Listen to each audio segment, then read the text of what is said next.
Assalamualaikum warahmatullahi wabarakatuh. Nama saya Yesya Fatul Alawiyah, saya dari kelas PBA 3C. Pada kesempatan kali ini, saya akan menjelaskan tema 4 yang berjudul Hubungan Antara Perkembangan Manusia dan Pendidikan. Materi yang akan saya jelaskan terbagi menjadi 4 poin. Yang pertama ada dimensi manusia.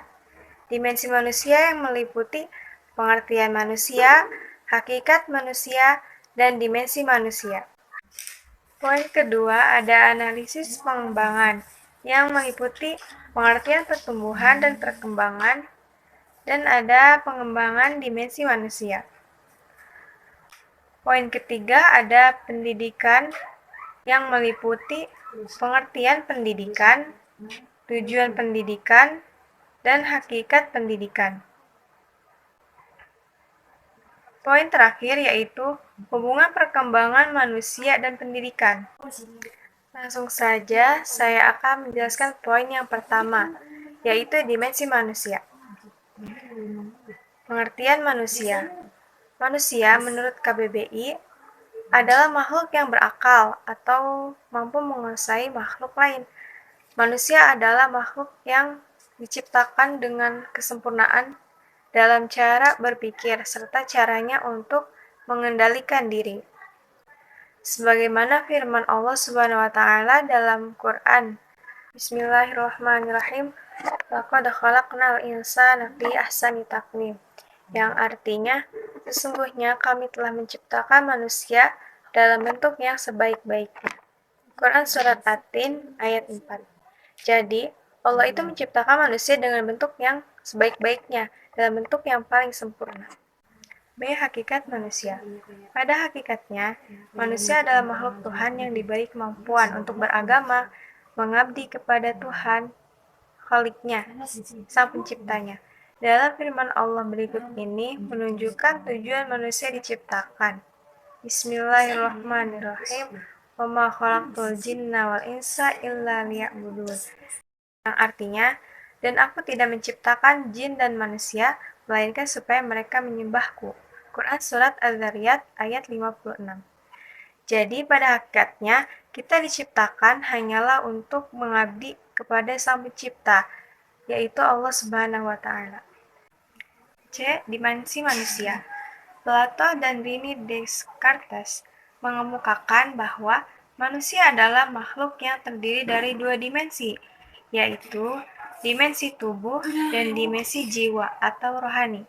Sama halnya dengan konsepsi Islam, yang manusia ini merupakan satu hakikat yang mempunyai 2 dimensi, yaitu dimensi material atau jasad dan dimensi imaterial, ruh, jiwa, akal, dan sebagainya.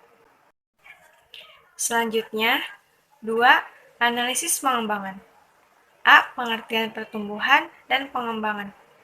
Pertumbuhan berarti bertambahnya ukuran fisik dan struktur tubuh sebagian atau keseluruhan, sehingga dapat diukur dengan satuan panjang dan berat. Contohnya seperti bertambahnya berat badan, tinggi badan. Nah, pertambahan tersebut dapat diukur dengan menggunakan angka atau menggunakan satuan. Sedangkan perkembangan adalah bertambahnya struktur dan fungsi tubuh yang lebih kompleks ke dalam kemampuan gerak kasar, gerak halus, bicara, dan bahasa, serta sosialisasi dan kemandirian. Contoh perkembangan pada manusia yaitu bayi yang bisa tengkurap, kemudian bisa duduk, bisa merangkak. Perubahan pola pikir itu juga termasuk perkembangan. B. Pengembangan dimensi manusia. Hakikat manusia seperti yang telah diuraikan pada dasarnya perlu dikembangkan. Pengembangan berbagai potensi yang dimiliki manusia tidak dapat dilakukan hanya dengan melalui proses pendidikan. Hal ini akan membentuk manusia yang menuju ke arah kesempurnaan. 1. Pengembangan manusia sebagai makhluk individu. Pendidikan berkewajiban mengembangkan peserta didik untuk mampu berlaku mandiri. 2. Pengembangan manusia sebagai makhluk sosial.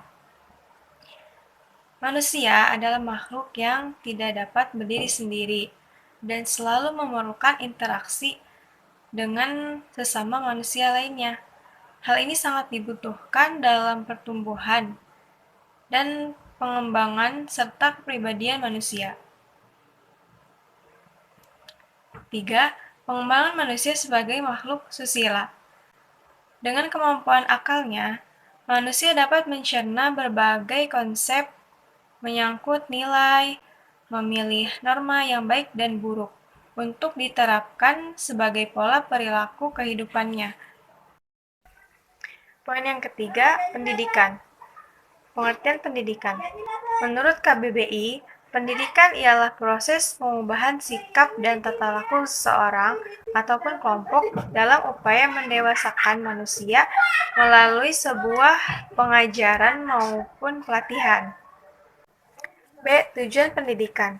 Di dalam Undang-Undang Nomor 20 Tahun 2003 tentang Sistem Pendidikan Nasional Pasal 3 disebutkan tentang tujuan pendidikan, yakni mengembangkan potensi peserta didik agar menjadi manusia yang beriman dan bertakwa kepada Tuhan Yang Maha Esa,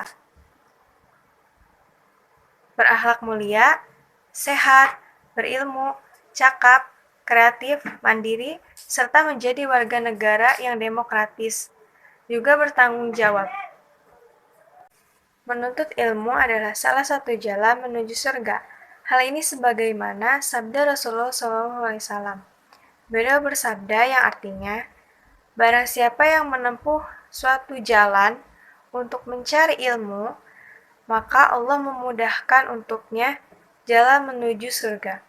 Hadis riwayat Bukhari dan Muslim.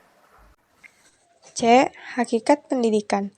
Pada hakikatnya, pendidikan adalah usaha sadar dan terencana untuk mewujudkan suasana belajar dan proses pembelajaran, agar peserta didik secara aktif mengembangkan potensi dirinya untuk memiliki potensi spiritual keagamaan, pengendalian diri, kepribadian, kecerdasan, dan berakhlak mulia. Terakhir, poin keempat, yaitu hubungan perkembangan manusia dan pendidikan. Pengembangan dimensi-dimensi manusia selama ini dilakukan, salah satunya dengan pendidikan. Dengan kata lain, manusia adalah makhluk yang senantiasa terlibat dalam proses pendidikan, baik yang dilakukan terhadap orang lain maupun terhadap diri sendiri. Nah, dengan pendidikan, melalui proses pengajaran dan pembelajaran, seseorang akan memiliki ilmu pengetahuan yang dapat mengembangkan potensi dan bakat yang dimilikinya. Itulah hubungan antara pengembangan manusia dan pendidikan. Mungkin hanya itu yang dapat saya sampaikan dari materi tentang hubungan antara perkembangan manusia dan pendidikan. Kurang dan lebihnya mohon maaf. Wassalamualaikum warahmatullahi wabarakatuh.